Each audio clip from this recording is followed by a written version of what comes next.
በስመ አብ ወወልድ ወመንፈስ ቅዱስ አሐዱ አምላክ አሜን።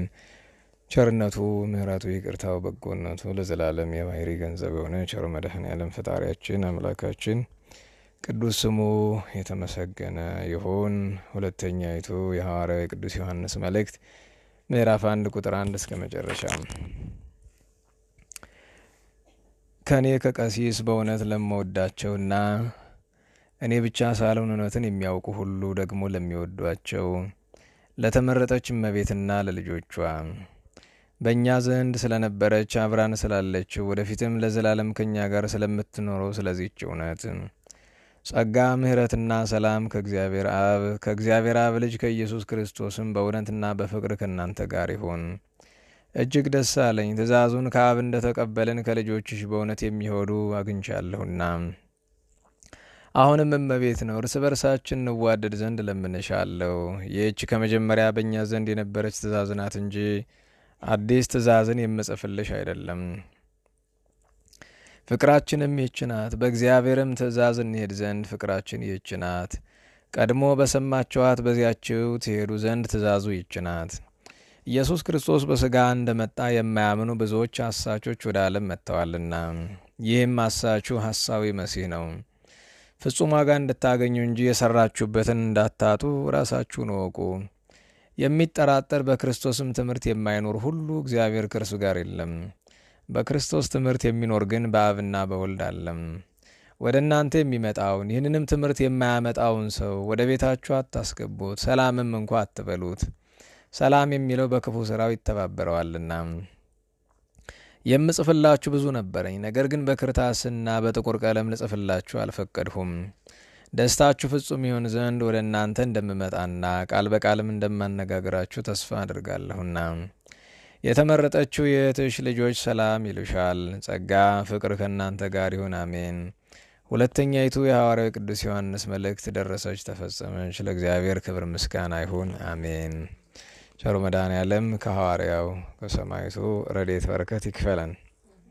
እንግዲህ እዚህ የነበረን ጉባኤ ለጊዜው ድጋሚ እስከምንገናኝ ማጠቃለያ ነውና በተግሳጽ በኃይለ ቃል ሰንብተናል። ዞሮ ዞሮ ትምህርት ከተግሳጽና ከኃይለ ቃል አይወጣም። ግን ዛሬ እስኪ ተፈሳይኩ ጥቀ የሚለውን ሁልጊዜ መቼስ ምሬት መናገር ሁልጊዜ ተግሳጽ ማብዛት ይከብዳልና በእርግጥ ተግሳጽ የማያመጣ ትምህርት እየጀምሬ ሞተ ተግሳጹ ሊዞር ይችላል። ግን እሱ እንደ ፈቃዱ እኔ እንግዲህ ወድጄ የማያደርገው ነገር ስላልሆነ ግን ቅዱስ ዮሐንስ ሐዋርያው መልእክት በአጠቃላይ 5 መጻሕፍቶቹ መጽሐፍ ቅዱስ ላይ ያሉ ከ81 5 የእሱ ናቸው። 1 ወንጌል አለው፣ 3 መልእክት አለው። ከዛ ደግሞ ራእይ አለ። ዮሐንስ ራእዩን 3 መልእክቱንና ወንጌሉን ብንደምረው 5 ይሆናል። እንግዲህ ይደሎ ለዚያ ያነብብ ቅድመ ይዝከር ስሞ ለባለ መጽሐፍ እንደሚለው ቅዱስ ዮሐንስ አፈወርቅ ዮሐንስ ወልደ ነጎድጓድ በቤተ ክርስቲያናችን የፍቅር ሐዋርያ ተብሎ ከማዕረጎቹ ከ15 በላይ ከሚሆኑ ማዕረጎቹ አንዱ የፍቅር ሐዋርያ ይባላል። የፍቅር ሐዋርያ ያሰኘው ጌታን እመቤታችን የሰው ልጆችን አተካክሎ በመውደዱ ነው። ምክንያቱም ፍቅረ እግዚአብሔር በፍቅረ ቢጽም ይገለጣል፣ ፍቅረ ቢጽ በፍቅረ እግዚአብሔር ይገለጣልና። ግን ይሄ ፍቅር ሐዋርያ በጣም ጨከን ብሎ ከተናገራቸው ኃይለ ቃላት መካከል ቅድም አስተውላችሁት ከሆነ ሲመክር ቆየና እንዲህ ያለውን ትምህርት የማያመጣውን ሰው ወደ ቤታችሁ እንዳታስገቡት። ትናንት እንግዳ ስለመቀበል ስናወሳ ነበረ። ኢታብዎ ቤተክሙ ወደ ቤታችሁ አታስገቡት፣ ወባሃይ ጥቀይ ትበልዎ ብሏል። ጭራሽ ሰላምም እንዳትሉ ትላልና አበው ምን ነው ሐዋርያው ይሄን ያክል ጨከነሳ? ሰላምታ እስከ መከልከል ደረሰሳ ምን ነው ይላሉ አባቶች። እሱም ብቻ ሳይሆን አንድ የሚነሳም ጥያቄ አለ።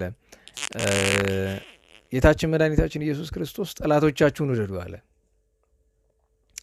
ቅዱስ ጳውሎስ ቢቻላችሁ ከሰው ሁሉ ጋር በሰላም ኑሩ አለ። ዮሐንስ ደግሞ ሰላም አትበሉ አለ። ጨርሶ ይጣላል ወይስ አይጣላም ቢሉ አይጣላም። ሁሉም የመንፈስ ቅዱስ ሐሳብ ነው። ጌታችን ፍጹም የቱን ሕግ ተናገረ? አንድን ሰው ቤታችን አላስገባ ነው ማለት ጠልተነዋል ማለት ነው ወይ ነው ጥያቄ። አሁን ሰው መውደድ ምንድን ነው? አንድ ጊዜ አስታውሳለሁኝ በዚያ ባርማጭው ስራ ቦታ እያለን ከጎረቤት የሌላ እምነት ተከታይ ፕሮቴስታንት አለች። አንድ ሰው የፈለገውን ነገር ማመን ይችላል፣ መብቱ ነው። ከዛ ለስራ ሲሄድ እመቤታችን ላይ የማይገባ ነገር ስራ ቦታ ላይ ስታወራ ሰማሁት። ጆሮ ይሰማ። ከዛ ቀን በኋላ እግዚአብሔር ሰላምታ የለኝም አቁሜያለሁ። ጎረቤት ነን፣ ስንወጣ ስንገባ እንገናኛለን። ደህና አደርክ ብትለኝ አልመለስላትም፣ እኔም ደህና አደርሽ አልላትም። በዚህ ምክንያት ሰዎች ተሰብስበው እንዴት አንተ መድረክ ላይ ቆመ እያስተማርክ ናም ሲሉ ይሁላችሁ አርፋችሁ ብትቀመጡ ደስ ይለኛል። አንዳንዱ ሰው ተመጻዳቂነቱ ከመብዛቱ የተነሳ ማን እንደሚመክር እንኳ አይለይም። ማለት አስተማሪ ነኝ ትልቅ ነኝ ልትመክሩኝ አትችሉም አይደለም። ግን አንድን ሰው ከመምከራችን በፊት በመጀመሪያ ደረጃ መምከር የፈለግነው በክርስትናችን ከሆነ መጀመሪያ እኛ ምን መሆን አለብን? ክርስቲያን መሆን አለብን። ሰው ስለ ክርስትና ምንም የማያውቅ ሰው ክርስትናውን በልማድ ተቀብሎ በክርስትናው ላይ ቃቃ የሚጫወት ሰው እኔን መሆኑ አይደለም ሌላ ማንኛውንም ለመምከር በቂ አይደለም። ከዛ በኋላ ነገሩ ወደ አስተማሪዎች ደረሰና እንዴት አንተ እንዴት ታደርጋለህ ብለው ሲመጡ ዝም ብዬችን ገልጫ አሳየዋቸው። እንደ እውነቱ እንደኩ ግን ያን ማድረጋችን የጥላቻ መገለጫ ነው ወይ ነው? ለምሳሌ እኔ ከአንድ በእምነት ከማይመስለኝ ሰው ጋር ሰላምታ ላይ ኖረኝ ይችላል። ጠላሁት ማለት ነው አይደለም። ከዚያ እያይዞ ሁለት ነገር አንደኛችን ሀተታዋል ጨርሳት አበው ምን ይላሉ? ሶስቱም የጌታ ነው። ጌታ ጠላት ውደዱ አለ። ቅዱስ ጳውሎስ ቢቻላችሁ እስከ ሰው ሁሉ ጋር በሰላም ኑሩ አለ። ቅዱስ ዮሐንስ ሰላም አትብሎ ወደ ቤታችሁ አታስገቡ አለ። አበው ምን ይላሉ? ጌታ የፍጹማንን፣ ቅዱስ ጳውሎስ የማይከላውያንን፣ ዮሐንስ የወጣን የተናገረ ይላሉ። እንደዚህ ብሎ መክፈል ለምን አስፈለገ ቢሉ የሰው ልጅ ወደ ጥፋት ዮሐንስ ወልደ ነጎድጓድ የኛውን ያለበት የፍቅር ሐዋርያ ተብሎ ሳለ ይህንን ያለበት ምክንያት የሰው ልጅ ከመበላሸት የሚደርስ መጀመሪያ የስህተት መጀመሪያ ሰላምታ ናት። በእምነት የማይመስለንን ሰው ሰላም ስንል ተከትሎ የሚመጣውን ነገር አውቀን ተገንዘበን ከሆነ ቀላል ነው፣ ችግር የለው። ሰላምታ ወደ መታወቅ፣ መታወቅ ወደ መቀራረብ፣ መቀራረብ አብሮ ወደ መሆን፣ ከዚያ ይሄ ሰው የእምነቱ ደረጃ ብዙ አይደለምና ከመቀራረብ የተነሳ ያኛው እምነቱን ሲገልጥለት የኛው የሚመልሰው ያጣል፣ በእምነቱ ይመስለዋል። ይህንን ወስደን ከምናገናኘዋለን ቅዱስ ዳዊት የመጀመሪያው መዝሙር ብፁዕ ብእሲ ዘኢሖረ በምክረ ረሲያን ብሎ ወዘኢቆመ ውስተ ፍኖተ ኃጥአን አለ። ኃጢአተኞች የሚበዙበት መንገድ ላይ መገኘት ነቢይ ምነው ጎዳና ከለከለ ቢሉ በጎዳና ከተገናኙ መጨዋወት፣ ከተጨዋወቱ መመሳሰል ይመጣልና። ወዘይነበረ ውስተ መደብረ መስተሳልቃን ፌዘኞች ዋዘኞች ባሉበት ስፍራ ላይ መቀመጥ ነቢይ ከለከለ። ምነው ነቢይ አደባባይ ከለከለሳ ቢሉ በአደባባይ ከተገናኙ መጨዋወት፣ ከተጨዋወቱ መመሳሰል ይመጣል፣ መስሎ ይሰራዋልና ይላልና ሐዋርያው ቅዱስ ዮሐንስ ሰላም አትበሉ እንጂ ጥሉ አላለም። አሁንም በክርስትና እኛ ማንንም መጥላት አንችልም። የሰው ፍጥረት የሆነውን በሙሉ እስላም ይሁን ክርስቲያን ይሁን የፈለገ ይሁን መውደድ ግዴታችን ነው። ግን ለወጣንያን የመከረው ምክር ይናሉ አባቶቻችን። ግን ማንኛውም ሊጠቀምበት ይችላል። ጥንቃቄ ነው። ወደ ቤታችሁ አታስገቡ። ቀጥሎ የሚመጣውን አደጋ በማሰብ ነው። ሰላምም አትበሉ እስከ ማለት ደርሷልና እችንን ማስተዋል ይገባል። አብረህ ታዲያ ሁለተኛ ልትናገረው የፈለግከው ነገር ምንድነው ብትሉ በዚህ ዘመን ቅድም አንድ መጽሐፍ እያነበብኩ ነበርና በዚህ ዘመን ስላለው ችግር መፍትሄ ሲናገር አንድ ነገር ተናግሯል። ታዲያ ምን ሰራው ስራ ሁሉ በፍቅር ይሁን። ጥሩ ነው አባባሉ። ዝርዝሩ ሲገባ ግን ይላል ሊያጠቁን ቢመጡ መከላከል አንችልም። ምን እንዳመጣው ይህን ትምህርት አላውቅም። ስለዚህ ይሄ ሰው የሆነ ነገር ሳይገባው ነው እየጻፈ ያለ ማለት ነው። እንድታውቁት ደጋግሜ ተናግሬያለሁ። ጌታችን መድኃኒታችን ኢየሱስ ክርስቶስ ጠላትን ውደድ ብሎናል። የማይታበል ቃል ነው። ጠላታችሁን ውደዱ ብሎናል። ቤተክርስቲያናችንን ሊጎዳ ቢመጣ ምንድን ነው የምናደርገው? ጠላትን መውደድ ማለት ቤተክርስቲያናችን እንዲያፈርስ ብንፈቅድለት ወደነዋል? ቤተክርስቲያን አፍርሶ እሱ ይጠቀም። መውደድ ማለት ያን ሰው መጥቀም አይደለም? እኔ እስከሚገባኝ ድረስ መውደድ ማለት መጥቀም ነው አይደለም?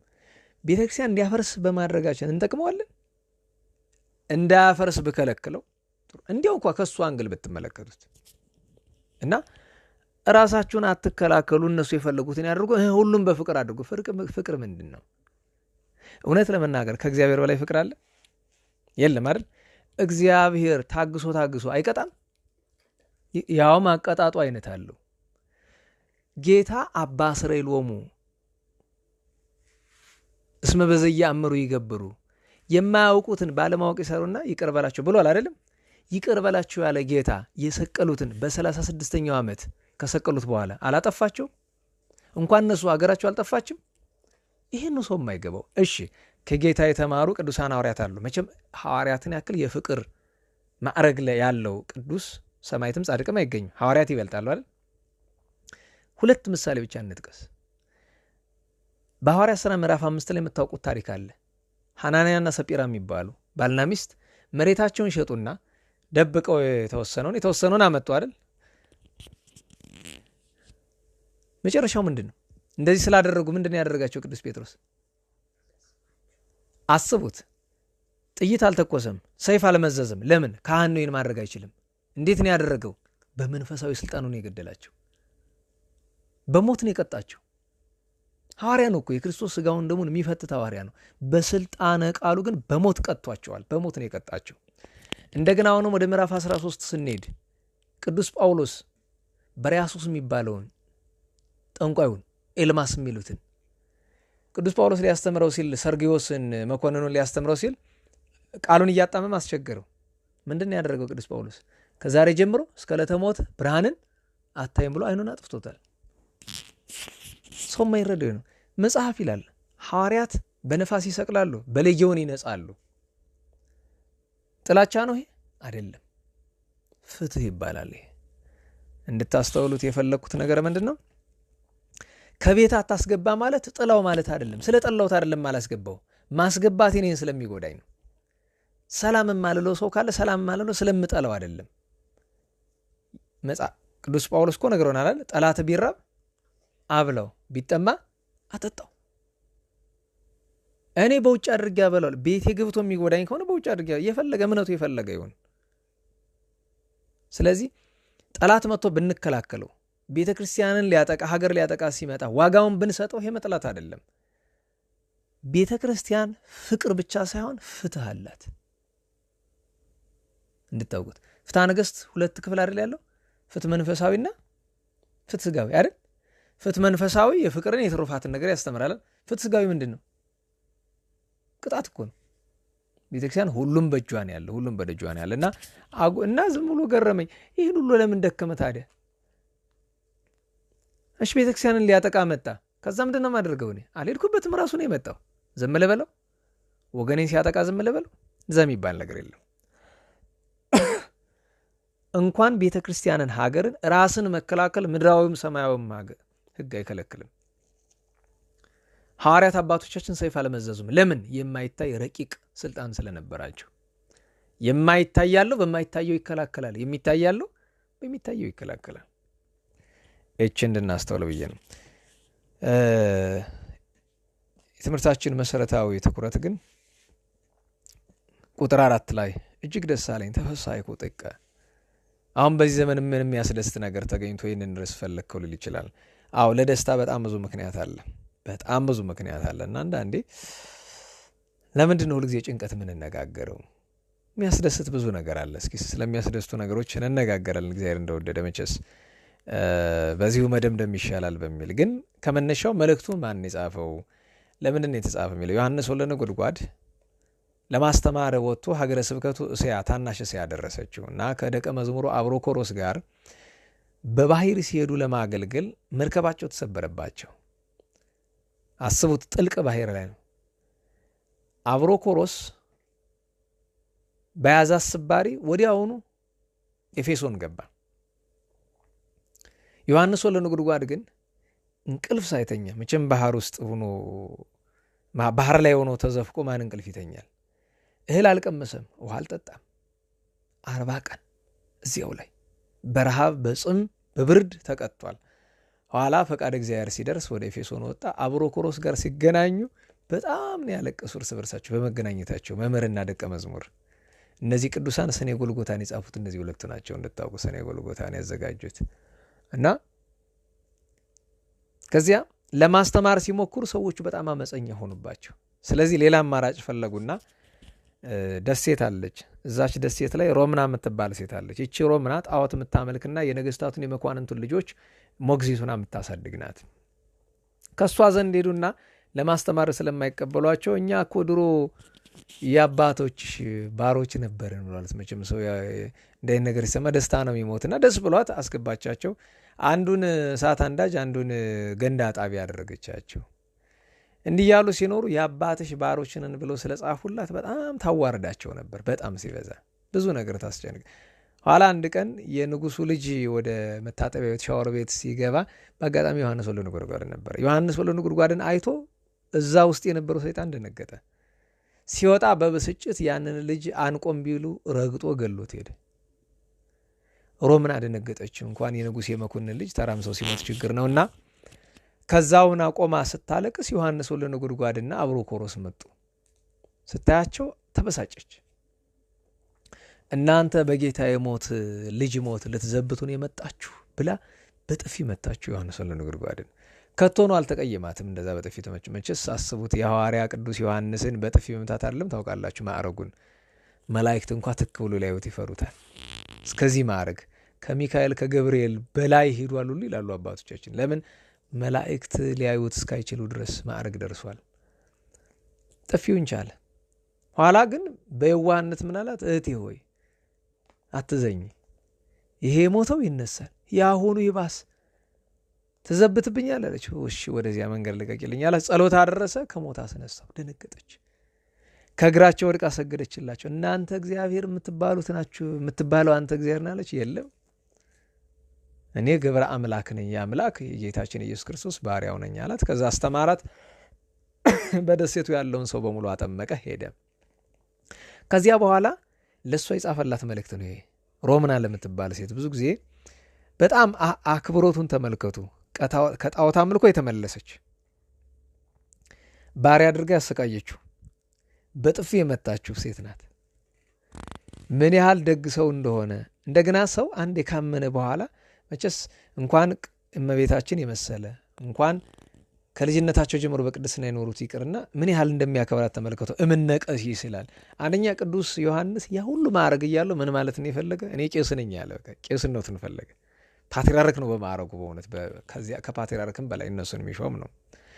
እምነ ቀሲስ ከቄሱ አለ ለህሪት ወለግዝእት ወለደቂቃ ለተመረጠችው አለ። አሁን እመቤታችን ህሪት ምህሮያን ከተመረጡ የተመረጥሽ ምንላት ለዛ ነው እነ ሮምና የተመረጡ ተብለዋል። ህሪት ምስጋና ነው እኮ በነገራችን ዝም ብሎ አሁን እናንተ የተመረጣችሁ ትባላላችሁ። የተመረጠ ምን ማለት ነው? እንደ ዮሐንስ መጥምቅ እንደ ኤርሚያስ ያለ ነው አይደለም። እሷን ግን ከጣዖት ተመልሰ ምን አላት? ለህሪት። ለምን? ባዕድ አምልኮን ከተወች በኋላ ፍጹም ክርስትና መኖር ጀምራለችና የተመረጥሽ አላት። ወለግዝእት አላት። እመቤት አላት በአክብሮት። ለምን? ያኔ በጣዖት አምልኮ እያለች ማዕረግ ነበራት አይደለም። ያን ማዕረግ ችግር የለውም፣ ማዕረጉ አይደለም ችግሩ፣ ኃጢአቱ ነው ችግሩ። በማዕረጉ አጠራት። ለእመቤት አለ። ወለግዝእት ወለደቂቃ አለ። ለልጆችሽ ለእንተ አነ አፈቅራ በጽድቅ እኔ በእውነት የምወዳት። መጽሐፈው ምን ይላሉ? ምን ነው በእውነት የምወዳት አለ ቢሉ በውሸት የሚወዳልና በማስመሰል በእውነት ለምወዳት አለ። ከዚያ አያይዞ በእኛ ዘንድ ስለነበረች አብራን ስላለችው ወደፊትም ለዘላለም ከኛ ጋር ስለምትኖረው እውነት ነው የሚጽፍላት። እንግዲህ በእኛ ዘንድ ስለነበረች አሁንም አብራን ስላለች አለ። ይቺ እውነት ምንድን ናት ቢሉ የዘላለም ሕይወት ናት። በክርስቶስ በመድኃኒታችን ማመን ናት። ጥንትም የነበረች ዛሬም ያለች ወደፊትም የምትኖር። ከዛ ይመርቃታል። ምን ብሎ? ጸጋ ምሕረትና ሰላም ከእግዚአብሔር አብ ልጅ ከኢየሱስ ክርስቶስ በእውነትና በፍቅር ከእናንተ ጋር ትሆን ከእናንተ ጋር ይሆን ብሎ ይመርቃታል። ከዚያ እያይዞ ነው ተፈሳይኩ ጥቀ እጅግ ደስ አለኝ አላት። ለምን? እስመ ረከብኩ እምደቂቅኪ እለ ያሐውሩ በጽድቅ በከመ ነሣእነ ትእዛዞ እምኀበ አብ። ከእግዚአብሔር እንደተቀበልነው ትእዛዝ ከልጆችሽ በእውነት የሚሄዱ እንዳሉ አውቄያለሁና አግኝቻለሁና ብሎ ይላታል። እንግዲህ ይሄ ነው መነጋገሪያ ምክንያት የሚሆነን። ብዙ አናስረዝመውም፣ አጠር አድርገን እንፈጽመዋለን። ለሚያንጎላቸው መድኃኒት ይሆነዋል።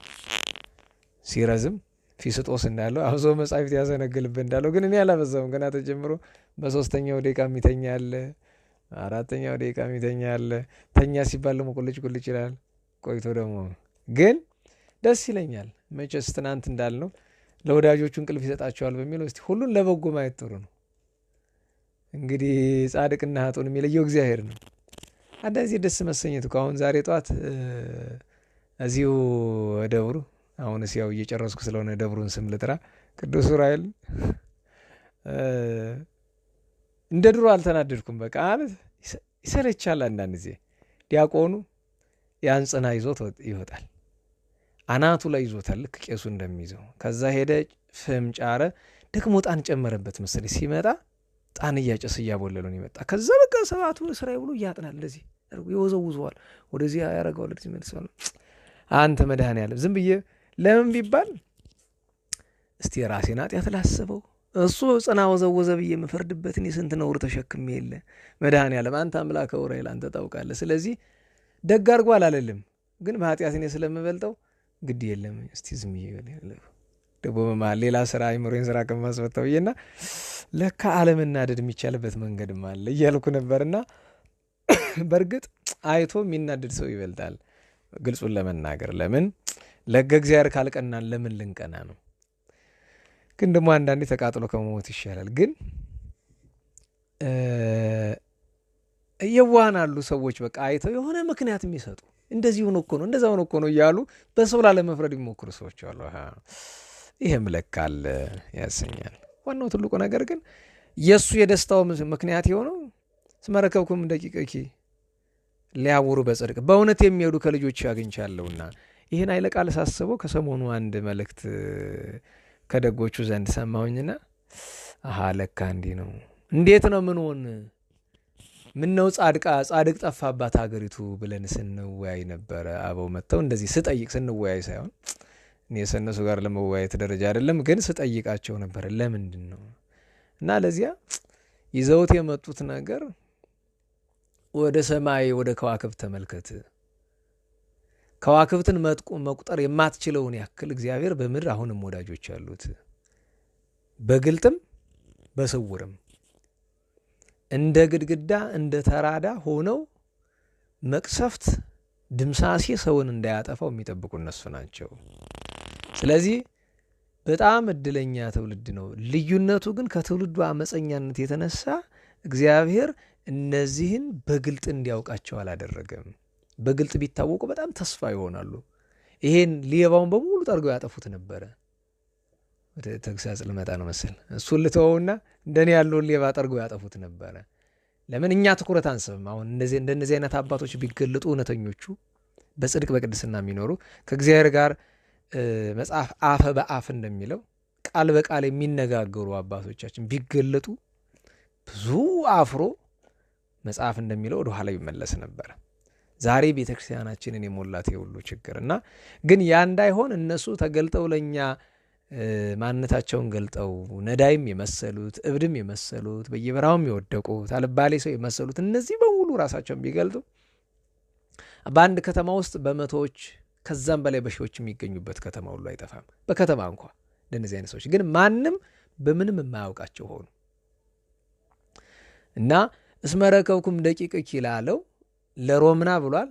እኔ ለኢትዮጵያ ለቤተክርስቲያን ቀጽሎ መናገር ይችላል። ለካ ኢትዮጵያ ከልጆቿ እንደነዚህ አይነት ልጆች አሉ። እንደ ጥንቱ ዘመን ሰወራን ውስጥ እንትም እንዳሉ እናውቃለን። ግን ከሱታን የሆኑ ግን እያየን የማናያቸው እየተመለከትን የማንረዳቸው እኩሎቹ ለማኝ የሚመስሉን፣ እኩሎቹ ብድ የሚመስሉን፣ እኩሎቹ ነጭ ለባሽ ሆኖ አልባል የሚመስሉ፣ እኩሎቹ ዱርዬ መስለው ልብሳቸውን ያበላሹ ራሳቸውን የደበቁ ከዚያ ደግሞ በየገዳሙና በእውነት እስኪ ዛሬ ደስታውን ብቻ ልናገር።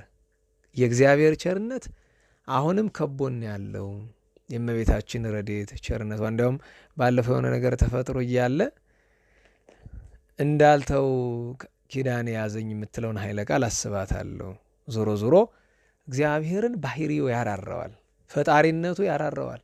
ለምን ፍጠረን ሳንለው ነው የፈጠረን። ማንም ሰው ፍጠረኝ ብሎ የተፈጠረ ስለሌለ ፈጣሪነቱ አምላክነቱ ያራራዋል። እመቤታችንም እግዚአብሔር ርኅራኄ አድርጎ ፈጥሯታልና ትራራለች። ምናልባት ቤተክርስቲያን ላይ በጣም ብዙ ችግር አለ፣ ግን ደግሞ ተስፋ እናደርጋለን። ጥቂቶች በእውነት የሚሄዱ ጻድቃኑ ብቻ አይደለም፣ ወንድም እህቶቻችንም አሉ እኮ ለቤተክርስቲያን የሚያስቡ። አንዳንዴ 100 የጨለማ ጋሻ መሬት ከማየት ብርሃን የበራበት 1-3 መሬቱን ማየትም ጥሩ ነው።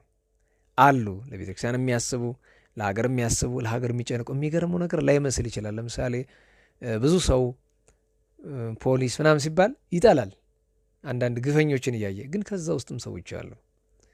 ከመከላከያ ብዙ መልካም ሰው አለ። ከፖሊስ በጣም ብዙ ፖሊስ ሲባል ብዙ አይነት ነው። ልዩ ኃይል አለ፣ መደበኛ ፖሊስ አለ፣ ፌዴራል ፖሊስ አለ። ከነዚህም ሁሉ መልካም ሰዎች አሉ፣ የሀገርና የቤተክርስቲያን ነገር የሚያሳስባቸው፣ ምናልባትም ተግተው የሚጸልዩ። አሁን እኔ አንድ ጊዜ አንዱ ፖሊስ አየሁትና በጣም እንደዚህ ለካ ፖሊስ ቅን ነው እስክል ማለት ክፎችን ከማየታችን የተነሳ ልክ አለ አይደለም። አሁን እናንተ የሆነ ሰፈር እንግድነት ሂዳችሁ ብትሰረቁ ምንድን ነው የምትሉ? ይሄ ሰፈር የሌባ ሰፈር ነው። አንድ ሰው እኮ ነው የሰረቃችሁ፣ ግን ሰፈሩ የሌባ ሰፈር ይባላል። አንድ ፖሊስ ባጠፋው ሁሉ ይሰደባል። በእርግጥ አሁን ክፉ ሲሰሩ ያየናቸው 1-2 ብቻ አይደለም፣ ብዙ ናቸው። ግን በዛው ልክና አየሁት፣ በጸሎት ይተጋል፣ ይጸልያል እና በጣም ከኛ የተሻለ ነገር ያለው ሰው ነው። ለካም እግዚአብሔር በየስፍራው ሰው አለው። እውነት ነው። እግዚአብሔር በአሜሪካ ምድር ብዙ ሰው አለው፣ በአውሮፓ ብዙ ሰው አለው፣ በመካከለኛ ሳዑዲ አረቢያ ውስጥ ብዙ ሰው አለው። መቼም በዚህ ዘመን ዓለም ላይ የመጨረሻ ክፉ ምድር ከተባለ ወይም በጣም የክፉዎች ምድር የምትባል ሳዑዲ ናት። ሰሜን ኮሪያ አለች። በጣም የአረመኔ ምድር ነው ማለት ህዝቡ አይደለም እኮ እያልኩ ያለው ሳዑዲ ምለው ስለ ህዝቡ አይደለም፣ ስለ መንግስቱ ነው። በጣም አረመኔዎች ናቸው ሲበዛ። እንድታውቁት ዓለም ላይ ያለ ይሄ ሽብር ምናምን ይባላል። የአሸባሪዎች ቋሚ በጀት ሳዑዲ ናት። እንደ መንግስት ነው የሚደግፉት። ግን አይታችሁ ከሆነ አሜሪካ ሳዑዲን እንዲህ ነው እንዲናሽ አትላትም። ታውቃለች እውነቱን እያወቀች። ግን ደግሞ ያው የጉዳይ የጥቅም ጉዳይ ስለሆነ ማለት ነው። በጥቅም ጉዳይ ምክንያት በዚህ ፔትሮ ዶላር ይባላል። ፔትሮሊየሙ ከሳዑዲ ነው፣ ዶላሩ ከአሜሪካን ነው። እና እንደ ሳዑዲ አረመኔ ሰዎች የሚያስተዳድሯት ሀገር በጣም አረመኔዎች ናቸው፣ ሲበዛ አራዊት ናቸው። ገንዘባቸው የሚጥሉበት ስላጡ ዓለም ላይ ያለ ሽብርን የሚደግፉ በዋነኝነት ሽብር የሚደግፉ 3 ሀገራት ናቸው ይታወቃሉ። ኦፊሻል ሳዑዲ፣ ካታርና ቱርክ ናቸው። ብዙ የእስላም ሀገራት ይደግፋሉ ይታወቃል። ኢቨን አሜሪካ ትደግፋለች። ለምሳሌ አልቃይዳ የተመሰረተ አይኤስአይኤስ የተመሰረተ በእነ አሜሪካ ነው። ቋሚ የገንዘብ በጀታቸው ከሳዑዲ ቢሆንም የአፍጋኒስታን ሙጃሂድኖችን ስትደግፍ የነበረች ያደራጆች አሜሪካ ነች። እነዛ ሙጃሂድኖች ናቸው፣ የእነሱ ርዝራዦች ናቸው አልቃይዳ የሆኑት። ዞሮ ዞሮ ወደ 40 የሚደርሱ ሀገራት ዓለም ላይ ሽብርን ይደግፋሉ። ከ40 ሀገራት አሜሪካ ከቶፕ 5 ውስጥ አጠፋም። ግን ዋናዋ እነዚህ 3ቱ ናቸው። እንደኛ ሀገርም ስታስቡት እነዚህ 3 ሀገራት ምን እንደሚሰሩ አሁን እንግዲህ ያው ማስተዋል መመልከት ትችላላችሁ። እሱን እንተው። ለሁሉም እግዚአብሔር የትም ቦታ ፖሊስ ተቋም ብትሉት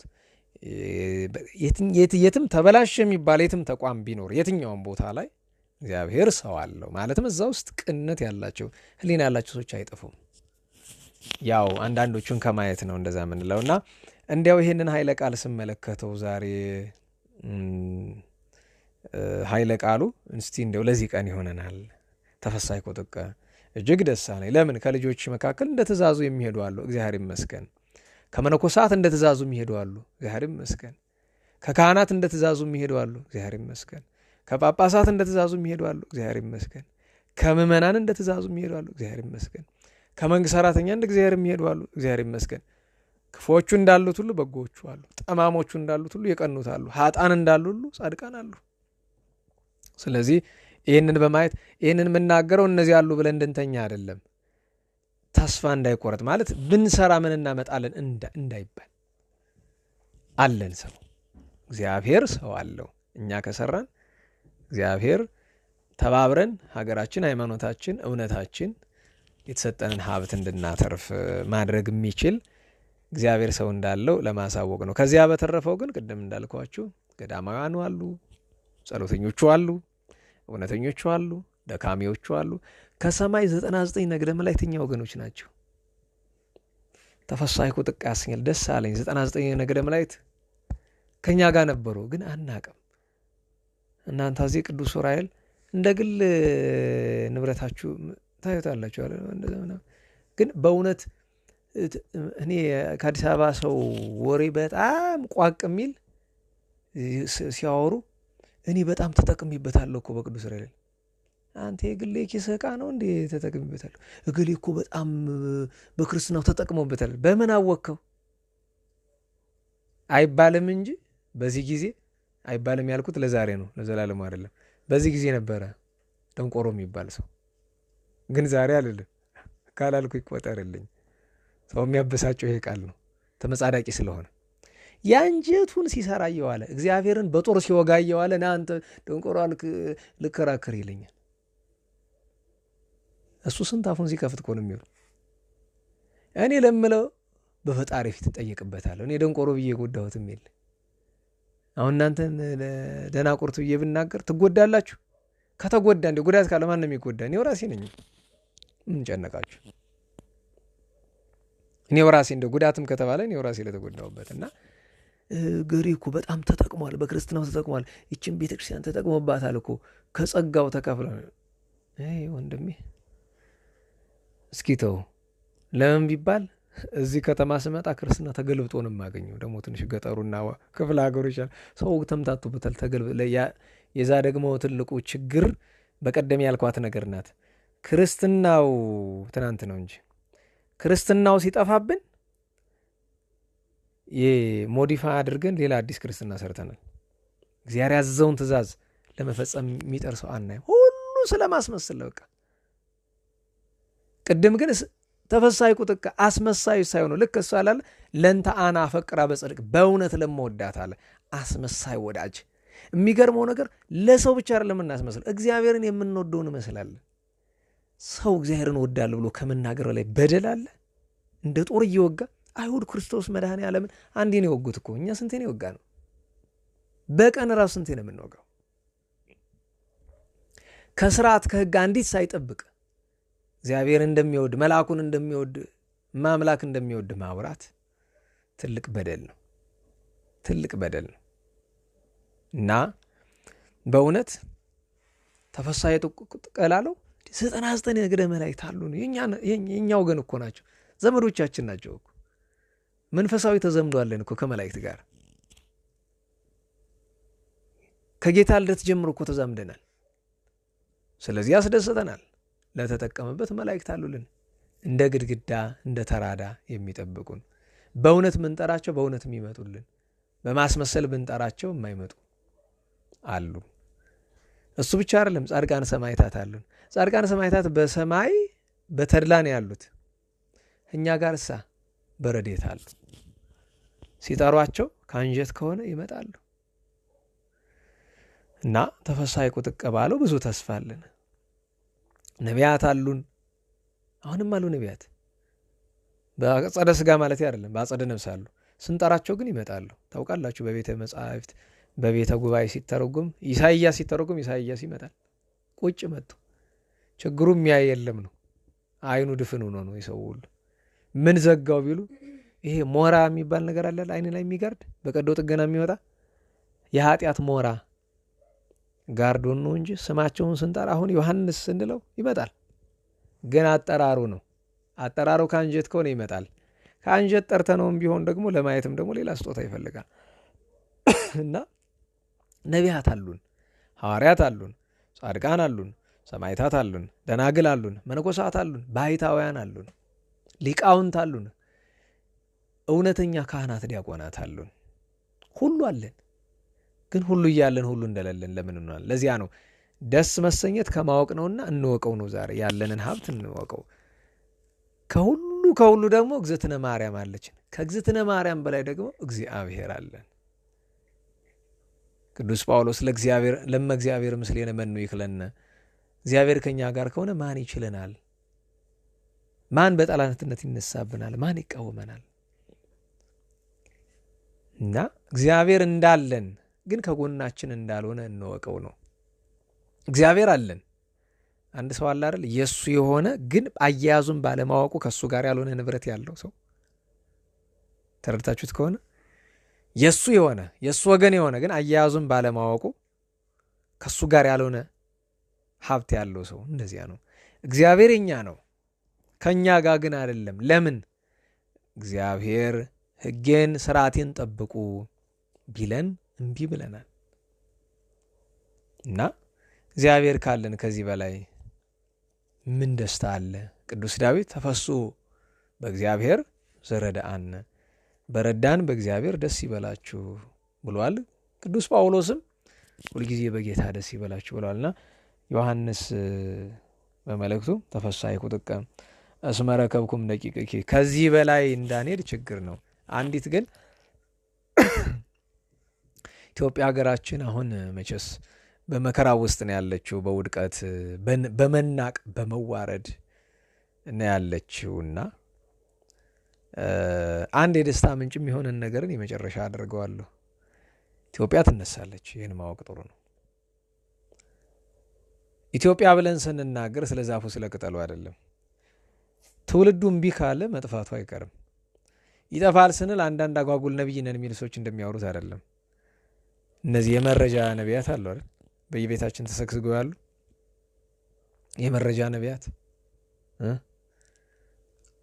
እኔ ያስገርመኛል። አንዳንዴ ሰው ምን ያህል ጅል መሆኑ የምታውቁት፣ ሰዎች የሆነ ፈተና ገጥሟቸው ሊጠይቁኝ ይመጣሉ እና አንዳንዶቹ በእነሱ ጭንቅላት ለችግሩ ላደረጉት ነገር ለተፈጠረባቸው እና ያን ለመንገር በጣም ያፈራሉ እና እጃቸውን ሲያፍተለትሉ ሳይው በቃ ነገሩን እገምተዋለሁ።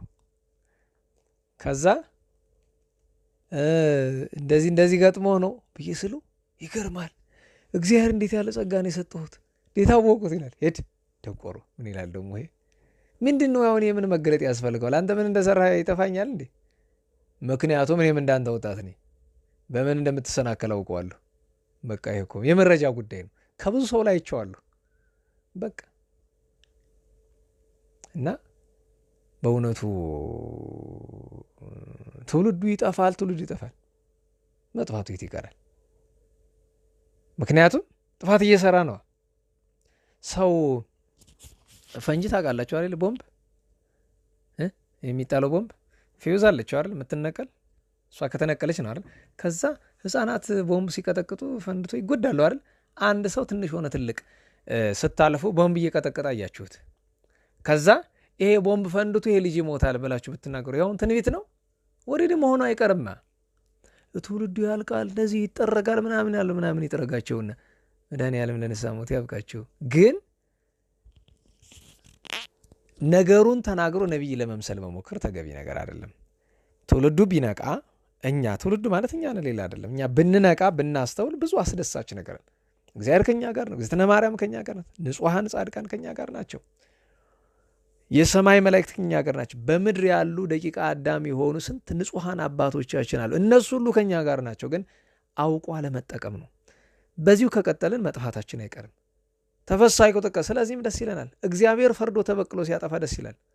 እግዚአብሔር በሰብአ ሰዶም ስላደረገው ጥፋት ደስ ይለናል። እግዚአብሔር በሰብአ ገሞራ ስላደረገው ጥፋት ደስ ይለናል። እግዚአብሔር ስለሚሰራው ነገር ሁሉ ደስ ይለናል። እግዚአብሔር ይሁዳን ስለቀሰፈው አርዮስን ስላጠፋው ደስ ይለናል። እንዴት ነው ክርስቲያን በሰው ጥፋት ደስ የሚለው? ጥፋቱን አትመኝለት።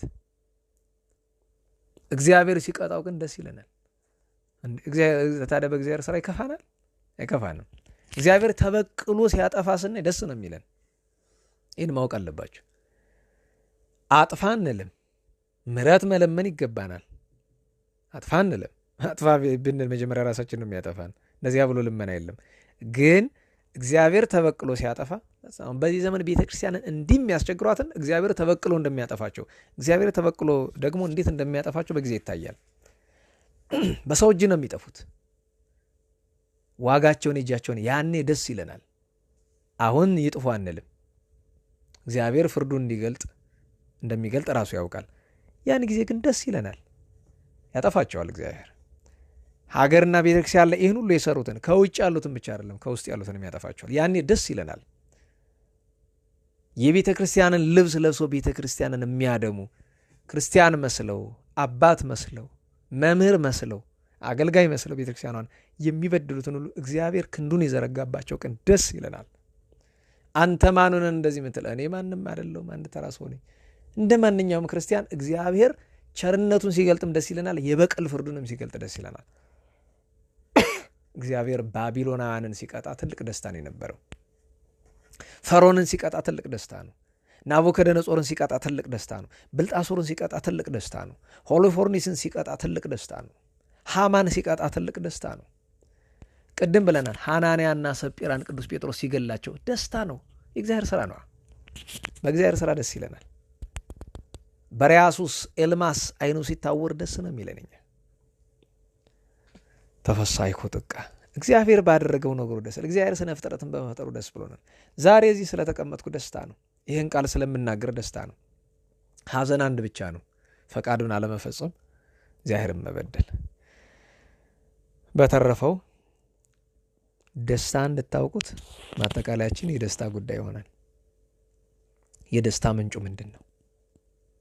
ደስታ ራሱ ምንድን ነው ከተባለ ፍስሐ፣ ሐሴት፣ ተፍስሕት የምንለው ቃል ራሱ እግዚአብሔር ነው። ደስታ እግዚአብሔር ነው። ሰው ደስታ ከየት እንደሚገኝ ባለማወቁ ምክንያት ደስታ ፍለጋ ብዙ አጥፍተናል። አስቡት። ሴቶች ከሴትነታችሁ፣ ወንዶች ከወንድነታችን ተነስተን እናስበው።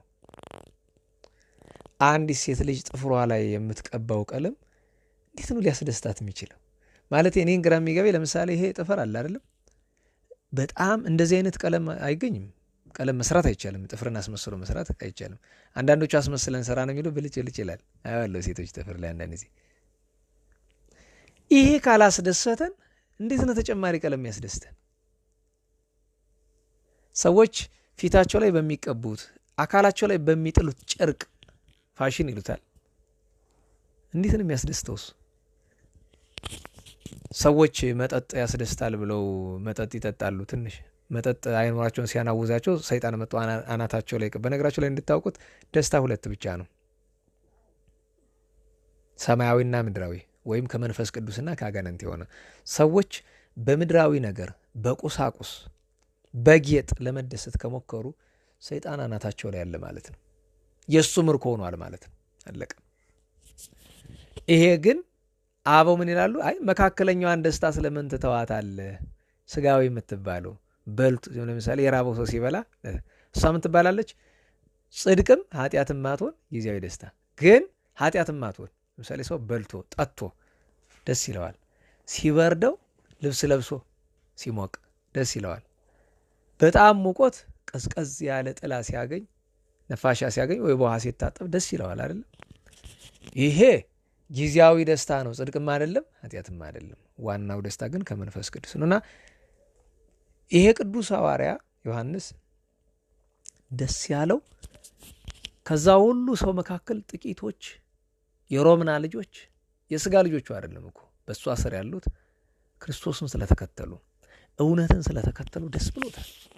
ጌታም የደስታን ነገር ሲናገር ንስሐ በሚገባ አንድ ኃጢአተኛ በሰማይ መላእክት ተድላ ያደርጋሉ ብሏል። ስለዚህ መንፈሳዊ ደስታ መገለጫው ሕጉን ስርዓቱን መጠበቅ፣ ስጋውን ደሙን መቀበል። ከምንም በላይ እኮ አንድ ሰው የንታ የሚሉት ነገር ነበራቸው። አንድ ሰው ኃጢአት ይሰራል። ከዛ ኃጢአቱ ታውቆ ሰውነቱ ይጸጽተዋል። ያን ጊዜ ትንሽ እንባ ይወጣል አይደለም? አቤት እንዴት እንደሚያስደስት! ሰው ጭንቀት ሐዘን ኑሮበት ሲያለቅስ ይወጣለታል ይባላል አይደል? ልክ እንደዛ እኮ ነው። ሰው በድሎ ኃጢአት ሰርቶ ከፈጣሪው ፊት የሚያለቅስ ሰው እንዴት ያለ ደስታ አለው! ከሱ ያለፈ ደስታ ደግሞ እነንታ መጽሐፍ ሲመለከቱ አይጉድ ይላሉ። ሲገባቸው በጣም ምስጢር ተገለጠላቸው፣ ግን ዝም ብሎ ንባቸው ይወርዳል። ንባ ካፈሰሱ ምስጢር ገብቷል ዛሬ ተገልጦላቸው ማለት የሚያነቡት ነገር ተረድቷቸዋል ማለት ነው። መረዳታቸው የሚገለጥበት መንገድ ነው። ወይ ደግሞ የቅዱሳን ነው ሲያነቡ በአድናቆት። ለምሳሌ ዛሬ ቅዱስ ኤስድሮስ ነው። ኤስድሮስ የሚባሉ ብዙ ቅዱሳን ያሉት፣ ከነዚህ አንደኛው ሰማይታትም ብዙ ናቸው ኤስድሮስ የሚባሉና ኤስድሮስ ወሚሶዶር የሚሉት ሰማይት ከጻና የሚባል ጓደኛ አለው እና ጻና ወታደር ነው። ኤስድሮስ ልብስ ሰፊ ነው። ሸማኔ እንበለው። ጭምኛ ሀገር ሰው ስድብ አያውቅም። ሰውን ሸማኔ፣ እረኛ እያለ ይሳደባል። የእመቤታችን ማህፀን የጌታን ሰው መሆን አባ ሕርያቆስ በምን መስሎ ነው የተናገረው? አስቡት። ሜናም አንቲ ዘምኔኪ ለብሰ አማኑኤል ልብሰተ ሥጋ ዘኢይተረጎም ሰፎ ገብረ ዘምጥንተ ሥጋው ለአዳም ወፋኢሙኒ ሥጋ ዚአኪ ወመስቂው ቃል ለልዩ ኢየሱስ ክርስቶስ ወመኑሂ ዘምላይሉ ጸላሎተ እግዚአብሔር ወአናሚሁኒ መንፈስ ቅዱስ ብሎ ምን አለ? ሸማኔው ማን ነው አለ? መንፈስ ቅዱስ ነው። ሰው ሸማኔ ተብሎ ይሰደባል? ነውር ነው። ሁለተኛ እረኛ ብሎ ይሳደባል። እውነተኛው እረኛ ማን ነው? እግዚአብሔር። አሁን አስቡት እና አላዋቂነት ነውና ይሄ ሰው ሸማኔ ነበረ። ታዲያ ያም ከውትድርና የሚያገኛትን ሳንቲም በእውነት እንዲህ ደስታ ምንጭ። በነገራቸው ላይ በልቶ ለደቂቃ ደስታ ማግኘት ይቻላል። አብልቶ ግን ለወር ደስታ ማግኘት ይቻላል። ለወር ሰው በማብላት ሰው ለእኛ ደስታ ብለን የምናደርገው ነገር ለደቂቃ ነው የሚቆየው። ለሰዎች ደግሞ ስናስደስት አስቡት። ከዚህ በፊት ነግራችሁ ከሆነ አንዱ ባልንጀራችን ምን አለ? የሆነ ሰውዬ ሲያልፍ ይህን ሰውዬ እንዲያው መቼ ገንዘብ አግኝችልን ለምን ስለው በጣም ውለት አለብኝ እናሳ አንድ ቀን 100 ብር አገኝ። ዛሬ አይደለም፣ ዛሬ 100 ብር እንጃ ዳቦ ማይገዛ መሰለኝ።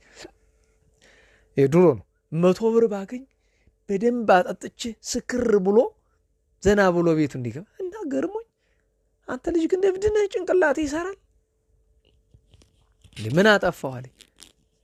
በጎ ሰራልኝ አይደል ያልከኝ? አዎ። እና ለምን ክፉ ትመልስለታለህ? እንዴ አዝናናውት እንጂ ምን ክፉ ተው እንጂ አጠጣ አስክረህ እንዴት ነው በጎ ምትሆን? እንዴ ምን ችግር አለው ለአንድ ቀን ዘና ይላል ነው? ስካር ጥሩ ነው እያልከኝ ነው? ላስታውስ፣ ከዚህ ጊዜ በፊት ሰክረህ ክርስትና እናትህን በጫማ ጥፊ የመታትን ስለብዶን በኪዳነ ምሕረት ይዣለሁ ለምን ክፉ ነገር ታነሳብኛለህ? ውሃ ተው እንጂ ስካር ጥሩ ነው አልከኝ፣ ሰክረህ ያደረግከውን ነገርኩ። ታዲያ ሌላ ምንድን ነው? ሰዎችን ለማስደሰት ብለን ማድረግ ያለብን ከማድረጋችን በፊት ይጠቅማል ወይ? ለምሳሌ አንዳንድ ሰው ሰርፕራይዝ ላድርግ። ምንድን ነው ሰርፕራይዝ ደግሞ? እንዲያው ለምሳሌ ገንዘብ ቢተርፈኝ የሚቆርብበት ልብስ የሌለው ባልንጀራ ቢኖረኝ የመቆረቢያ ልብስ እገዛለታለሁ። እንዲያው ኖርማል ልብስም ከሌለው ልብስ በቃ የሚለብሰው ልብስ መግዛት፣ ኩታ መግዛት ከሌለው ነው። ታዲያ ላለው አይደለም። አሁን የኛ ትልቁ ድንቁርና ይመጣና አንዱ ልጋብዞት ሄድ ምን ይላል? ይሄ እርቦኛል አልኩ እንዴ ልጋብዝ የምትለኝ? አስቡት። በመንገድ ስንት የተራበ ሰው አልፎ መጥቶ እኮ ነው ልጋብዞት። እንዲያው ምን አለ እንዲያው ዘመናዊ ስልክ መጥቶ አንዱ ይሄን ስልክ ነው እንደሚይዙ ለሱ ደረጃ ይላል። ይሄ ጅል ሞባይል በሰው ደረጃ አለው። ለገሌ ይሄ ሞባይል ለገሌ ተብሏል። ራሱ የያዝኩት ሞባይል የተገዛበት ዋጋ አመፃ ነው። ይሄ የተገዛ ለምንድን ነው? ቃለ እግዚአብሔር ማስተላለፊያ ቢሆን በጥራት እንዲቀርጽ ተብሎ ነው። ይሄ ልክ አሁን እየለፈለፍኩ እንደምቀርጸው ማለት እንጂ ለሱ ደረጃ አይሆንም። ዋናው ትልቁ ነገር ሰዎችን ማስደሰት ይገባል። አዎ። እንዴት? እግዚአብሔርን በማያስቀይም መንገድ። የገሌ ልደቱን እናከብርለት ይባል ኤድ ምን ይላል? ይሄ እንደሱ አይደለም። እነዚህ ሁለት ቅዱሳን ባልንጀሮች ኤስድሮስና ጻና የደስታቸው ምንጭ ምንድን ነው? ያም ከደሞዝ ይቀበላል፣ ይሄም ከልብስ ሽያጭ ያገኘውን ወስደው ለራሳቸው ጥቂት ብቻ ነው የሚያተርፉ። ለነዳያን ዕለት ስራቸው ነዳያንን መመገብ። ታዲያ ይሄ ስራቸው በእግዚአብሔር ዘንድ በጣም ተወደደላቸውና እግዚአብሔር የበለጠ ዋጋ ሊሰጣቸው ፈለገ። እመቤታችን በራእይ ተገልጣ በራሳቸው ላይ የብርሃን አክሊል አስቀመጠችላቸው። የስንክሳር አሐቲ ድንግል ይላል። ምን አሐቲ ድንግል አለ? የደናግል ሁሉ መመኪያ ምከወልድና አገል እግዝእትነ ማርያም ናት። አክሊል ስታስቀምጥላቸው አዩ። ነቅተው ተጨዋወቱት። ህልማቸው አንድ ሆነ። ተመሳሳይ በነገራቸው ላይ ህልም መተርጎም ትልቅ ጸጋ ይጠይቃል። አንዳንዴ ተመሳሳይ ህልም ታይቶ ለምሳሌ ቅዱስ ቴዎፍሎስና ጻድቅ ቴዎዶሲዎስ በአንድ ሌሊት ሁለቱም አንድ አይነት ህልም አዩ። ልጁ ነው። ቅዱስ ቴዎፍሎስ ምንድን ያየ? እንጨት ሲለቅም፣ ዱር ገብቶ እንጨት ሲለቅም። ቴዎዶሲዎስ ምንድን ያየ? ዱር ገብቶ እንጨት ሲለቅም። አንድ አይነት ነው? ይለያያል? አንድ አይነት ነው አይደል? ትርጉሙ ግን ሰማይና መሬት ነው። አይገናኝም። ማወቅ አለባቸው። ህልም ዝም ብሎ እንዳገኘ አይተረጎም። ትናንት የነበረን ውይይት ላይ ያነሳሁት እሱ ነው። አንድ ህልም አንስቼ ተርጉማለሁ። አንዳንዱ ጥጉን ለመተርጎም ሊመች ይችላል። ሁልጊዜ ግን አያስኬድም።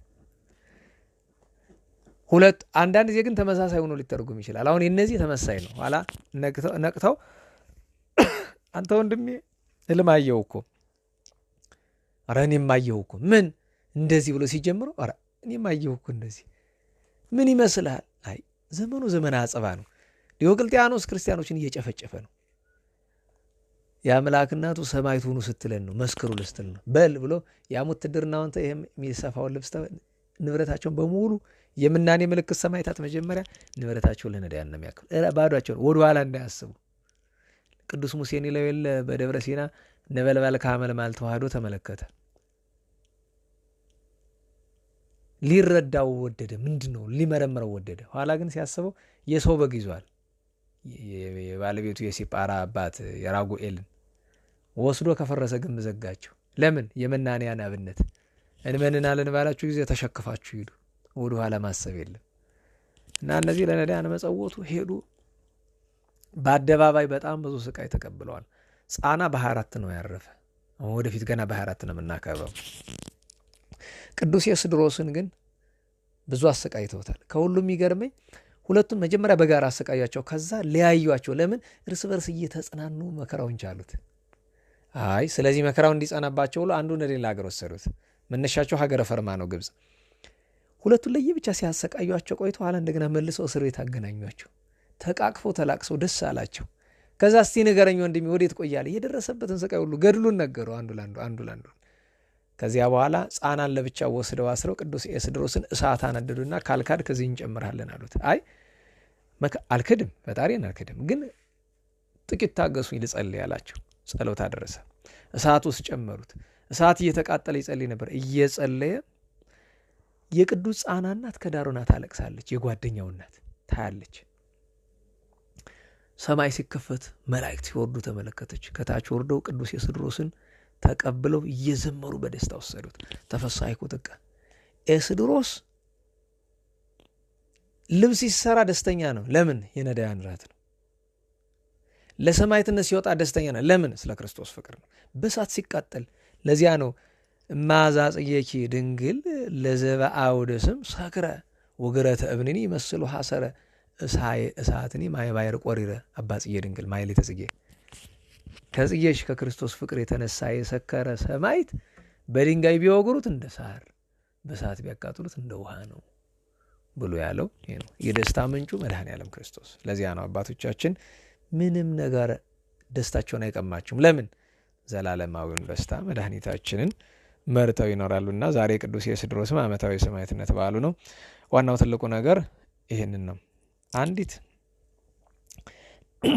ኃይለ ቃል ብናገር ደስ ይለኛል። እዚች ጋር ብዙ ሐሳቾች ወደ ዓለም መጥተዋል። ይህም ሐሳቹ ሐሳዊ መሲህ ነው ካለ በኋላ መቼስ ሐሳዊ መሲህ ሲባል ዋና የሚጠበቅ ሐሳዊ መሲህ አለ። በየጊዜው ግን ማለት ሐሳዊ መሲህ እንዳለ ወቁት። በሐዋርያት ዘመንም ነበሩ፣ ሐሳውያን ነበሩ። ሐሰተኛ ነቢያት፣ ሐሰተኛ ሐዋርያት፣ ሐሰተኛ ሰባኪያን፣ ሐሰተኛ አጥማቂ፣ ሐሰተኛ ዘማሪ፣ ሐሰተኛ ሰባኪ፣ ሐሰተኛ ቄስ፣ ሐሰተኛ ጳጳስ ሞልቷል። ድሮም ነበረ፣ ዛሬም አለ። ዋናው እስከሚመጣ ድረስ ዋናው ክፉ። እሱ ግን ምን አለ ቀጥሎ? ፍጹም ዋጋ እንድታገኙ እንጂ የሰራችሁበትን እንዳታጡ ራሳችሁን ወቁ አለ። ሰው ደክሞ ገሃነመ እሳትን መግባት አለና ዓላማ ይዘን ብንደክምለት የተገባ ይሆናል ለማለት ነው። እግዚአብሔር አምላካችን በሰላም አስጀምሮ በሰላም ያስፈጽምን። ክቡር ቅዱስ ንጹሕ ስሙ የተመሰገነ ይሁን።